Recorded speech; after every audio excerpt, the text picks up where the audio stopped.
mấy cái bao chị cu thì nhóm máu mà chả hiền đấy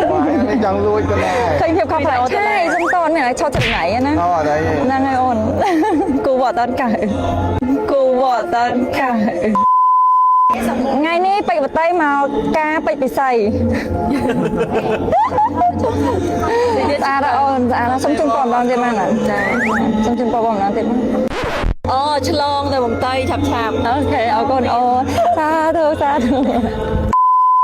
ការគេបន្តែខ្ញុំសប្បាយទៅហើយមិនគេណាឆ្ងាយគឺបងអូនស្រីខ្ញុំនេះឯងអ្នកទាំងអស់គ្នាពេចពិសេសថ្ងៃនេះគឺការគាត់ស្អាតខ្លាំងមែនតើចាហើយខ្ញុំងើបមកគឺស្រស់ស្រាយតែម្ដងជាមួយនឹងសម្លៀកបំពាក់ពណ៌មាសដែលជាពណ៌ដែលកូនក្មួយមកចង់ឲ្យបងប្អូនក៏ដូចជាមិត្តភ័ក្តិពាក់ទាំងអស់គ្នានៅកម្មវិធីហៅចំនួនពិសេសថ្ងៃនេះស្អាតខ្លាំងឆាយក៏សង្ហាដែរពិតជាស័ក្តិសមជាមួយនឹងពាក្យថាល្អឥតខ្ចោះតែម្ដងនិយាយពីថាកូនក្មួយគឺឲ្យពណ៌ខ្ញុំមិនហត់ចាខ្ញុំនឹងឆាប់មានគូសង្ស័យតែពណ៌នឹងស័ក្តិសិទ្ធិបានមកផ្លែគេឲ្យដល់2 3ដងហើយថ្ងៃនេះខ្ញុំមានទួនាទីមួយទៀតគឺជាម៉ែដោះរបស់ក្មួយខ្ញុំនេះឯងចាបញ្ចុកបបនៅក្នុងរោងការតែម្ដងយើងងាកមកមើលកូនក្មួយកូនកន្លោះយើងវិញនិយាយពីថាឈុតនេះគឺខ្ញុំស្រឡាញ់ខ្លាំងឈុតពាក់អញ្ជៀនអ្នកទាំងអស់គ្នាថាពិសេសពាក់ពណ៌ស្រាលៗចេះគឺសមខ្លាំងមែនតើហើយអូយស៊ីជាមួយនឹងរោងដោយគាត់ទាំងអស់ហ្មងណាសូមស្លេះប៉ុណ្ណឹងមកជួបជាមួយនឹង fashion show ពិសេសចាជាមួយនឹងពួកខ្ញុំអូយនិយាយទៅរោងការនេះគឺជួយបងដែលជាអ្នកសិល្បៈដូចគ្នាគឺសប្បាយខ្លាំងពេលបានជួបពួកគាត់ហើយបន្តមកខ្ញុំ share ទៅលួចមើលកូនកំមុំនៅបន្ទប់មេកម្មវិធីថាគេពាក់ឈុតអីបន្តទៀតចាមកដល់កូនគេ sweet ទីគេមានអាណិតយើងអ្នក single បដៅថ្ងៃនេះខ្ញុំថាមានតែកូនកំមុំតែចង់ស្អាតចាខ្ញុំមិត្តភក្តិកូនកំមុំនេះដូរពីឈុតហើយចានេះគឺជាឈុតទី2របស់ខ្ញុំនិយាយទៅខ្ញុំគឺស្រឡាញ់គ្រប់ឈុតតែម្ដងអ្នកទាំងអស់គ្នា